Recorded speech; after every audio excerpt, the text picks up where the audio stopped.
যাই হোক, আজ আমি আপনাদেরকে দেখাবো কিভাবে বাসায় সেরিলাক তৈরি করবেন। আমার বাসায় খেজুর কিনা আছে, তো সেক্ষেত্রে আমি খেজুর কিনি নাই, সৌদি থেকে আসার সময় খেজুর কিনে নিয়ে আসছিলাম, তো সেক্ষেত্রে কিনি নাই। যাই হোক, 2 প্রকারের চাউল, এই যে 2 প্রকারের চাউল, 3 প্রকারের বাদাম আর 5 প্রকারের ডাউল, ঠিক আছে।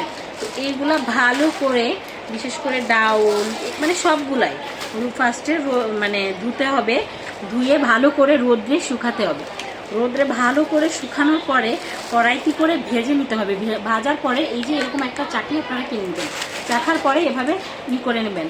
যেহেতু আমার নাজিফা ফিডারে খায়, সেক্ষেত্রে আমার একেবারেই ব্লেন্ড করতে হয়, তা না হলে একেবারেই চলে না। কারণ নাজিফা যদি হাতে খেত তাহলে এত আমার পাউডার করা লাগতো না, যেহেতু ফিডারে খায় সেক্ষেত্রে আমার পাউডার করা লাগে, এটাতে খায়। ও এখনও ছোট, ওভাবে গালে দিলে বমি করে, যার কারণে আমি ওকে ফিডারে দুধের মতন করে ওকে বেশি করে পানি দিয়ে পানি করে ওকে খাওয়াই।